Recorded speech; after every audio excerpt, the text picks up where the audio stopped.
Marvel Comics in the 90s. How could we forget? Big hair, huge muscles, big boobs, and gigantic guns.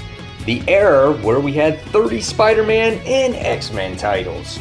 Marvel had plenty of gimmicks, but man did I love it when I was a kid. Welcome to the marvelous 90s.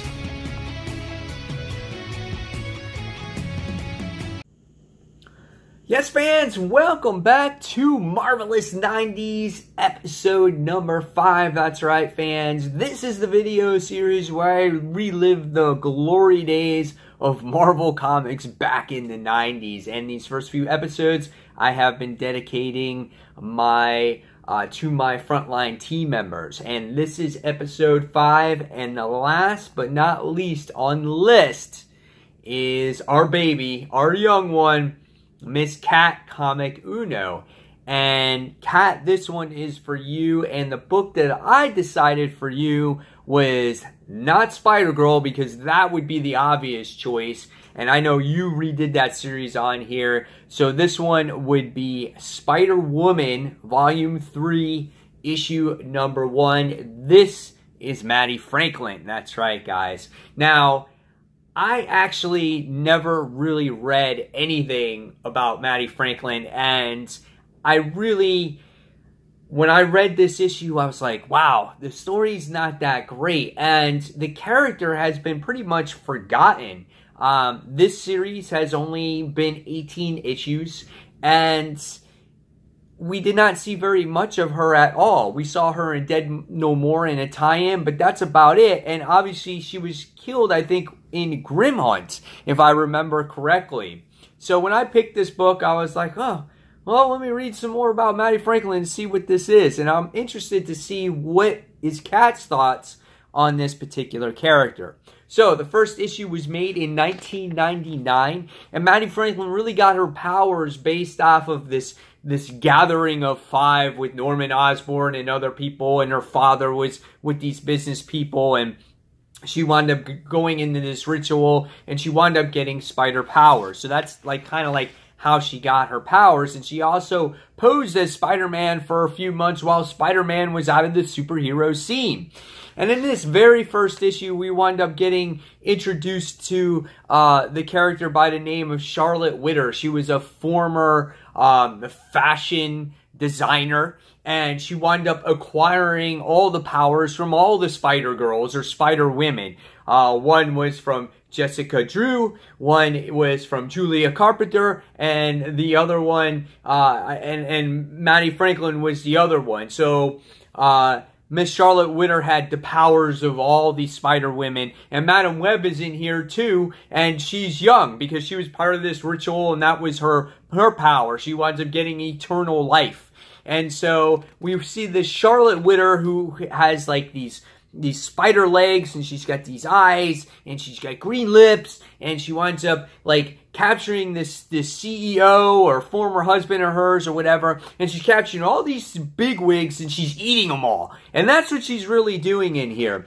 And so in this book, it's written by Bart Sears, and the artwork is done by Randy Elliott and whatnot. And so the artwork is pretty cool, but it's like the dialogue is so heavy. It's not even funny. It's like they go into this huge story. It's like this huge setup, but nothing really monumental happens. It feels like there's this huge buildup, but again, it's like nothing there. So it's like the writer was really diving heavy on making sure that you knew who Jessica Drew was, who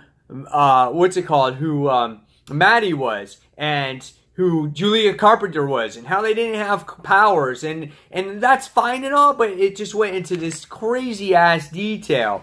And so basically what happens in this book is we wind up seeing Spider-Man also in here, and he's trying to, I guess, go to Maddie Franklin and making sure she's okay, because she wound up in a hospital a few days ago, and then she wound up being released.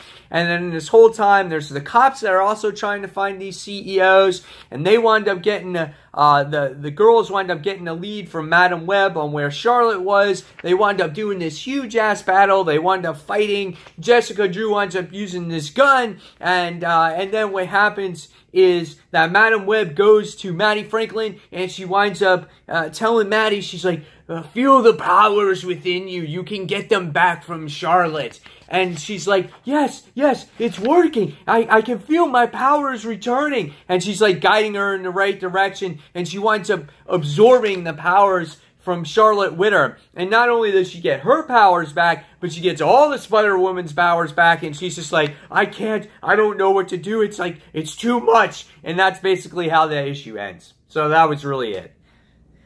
Yeah, and so in the back of the issue, we wind up seeing, you get this little, like, origin story, I guess, with Maddie on how she got this gathering and how she got the powers and stuff like that. But that was it. What did I think about this? It took me forever to read this book. It took me like 45 minutes to read this book because it was so exposition heavy. And really all that happens at the end of it was Maddie just talks to Madam Web, and she says, focus on getting your powers back. And she dives deep within herself, and she gets her powers back. That's it.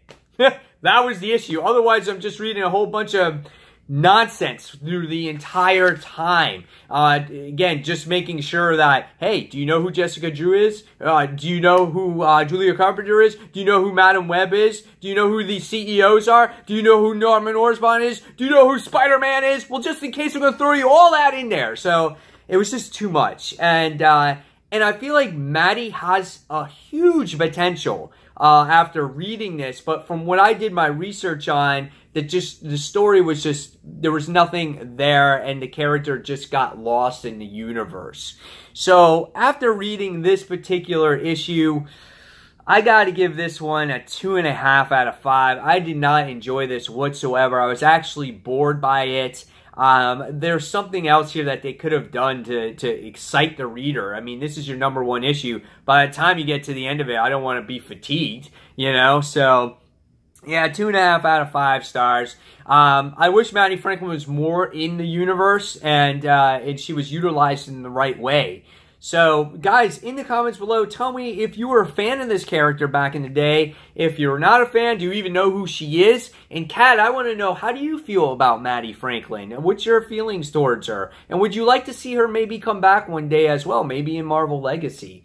So again, fans, hopefully you enjoyed Marvelous 90s episode #5. This point going forward, it's going to be my pick, or it's going to be the viewers' picks. If you guys have any books that you want me to review or to cover when it comes to Marvelous 90s, when it comes to Marvel Comics, please put it in the description box below. So again, guys, thank you for watching. Don't forget to check out ComicFrontline.com. Don't forget to check out our live show each and every Tuesday night, where we talk about the comics top 5, the comics news, and a whole lot more. So again, guys, subscribe, and this is Mike Spider Slayer signing off, and thanks for watching. See you soon. Bye.